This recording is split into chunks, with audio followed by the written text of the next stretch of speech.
प्राण्यांचं संरक्षण करायचं का लोकांचं जीवाचं संरक्षण करायचं हा मोठा प्रश्न आलाय। स्वतःच्या संरक्षणासाठी शेताच्या संरक्षणासाठी लायसन रिन्यूएशन करा। ज्या ज्या गोष्टी युद्ध पातळीवर तुम्हाला आता करतील त्या काळात, परंतु लोकांचा जीव वाचला पाहिजे। कोल्हापूर जिल्ह्यातील सुझुकीची एकमेव डीलरशिप म्हणजे मोहिते सुझुकी। 16 वर्षांच्या प्रदीर्घ अनुभवासोबत तुम्हाला इथे मिळेल सेल्स, सर्व्हिसेस आणि स्पेअर्स एकाच छताखाली। 18% जीएसटी सह विविध योजनांचा लाभ घेण्यासाठी भेट द्या मोहिते सुझुकी, काळानाका कोल्हापूर, मोहिते सुझुकी उद्यमनगर कोल्हापूर आणि मोहिते सुझुकी सानेगुरुजी कोल्हापूर। माननीय जिल्हाधिकाऱ्यांच्या बरोबर आणि आपले डीएफओ या जिल्ह्याचे फॉरेस्टचे प्रमुख धैर्यशील पाटील यांच्या समेत आम्ही बैठक घेतली। आता काल केशरूमध्ये माझ्या मतदारसंघामध्ये गव्यानं एका शेतकऱ्यावर हल्ला केला आणि तो मृत्युमुखी पडला। त्याच दिवशी हरपवड्यामध्ये एकावर गव्यानं हल्ला केला। तांदूळवाडी गावामध्ये बाप लेकांच्यावर हल्ला केला। आता 4 हल्ले गव्यानं एकाच दिवशी 4 जणांच्यावर हल्ला केला, वेगवेगळ्या ठिकाणी, गवे वेगवेगळे आहेत। आता शेतकऱ्यांच्या मध्ये आणि आमच्या महिला वर्गाच्या मध्ये भीती निर्माण झाली की शेतात जायचं कसं आणि यायचं कसं। त्याचबरोबर बिबट्या सुद्धा त्या ठिकाणी चालू आहे। करवीर तालुका, पन्हाळा तालुका, बावडा तालुका, जिल्ह्यात सगळीच म्हणा, ह्या काय एकट्या तालुक्याचा नाही आहे। अगदी आजरा चंदगडपासून ते राधानगरी बुदरगडपासून शाहवाडी, पन्हाळा तालुका, करवीर, गंगडा या विभागाच्या पश्चिम भागामध्ये गवे आणि बिबट्याचा वावर एवढ्या मोठ्या प्रमाणात आहे।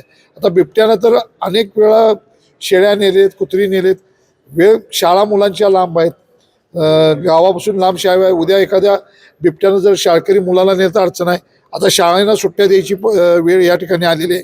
अशा परिस्थितीमध्ये आता प्राण्यांचं संरक्षण करायचं का लोकांचं जीवाचं संरक्षण करायचं हा मोठा प्रश्न आलाय। मी हा विधानसभेमध्ये पण प्रश्न मांडला होता की पूर्वी आपल्याकडे शेतकऱ्यांना शेतीच्या संरक्षणासाठी आणि स्वतःच्या प्राण्यांच्यापासून संरक्षण बंदुक्या दिल्या होत्या आणि त्याची लायसन्स होती।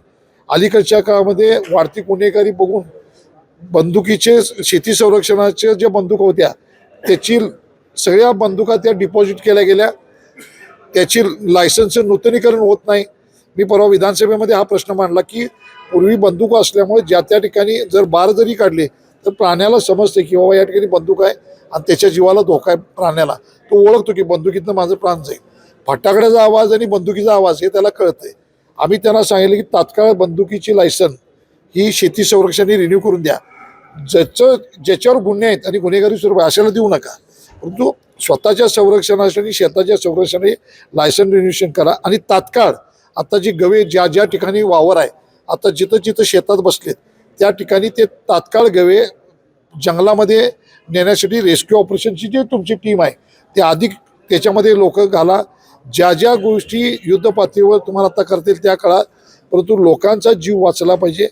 शेतकरी हा बिनभीतीनं शेतामध्ये कामाला गेला पाहिजे आणि त्याला गव्यांच्यापासून आणि या वन्य प्राण्यांच्यापासून संरक्षण मिळालं पाहिजे।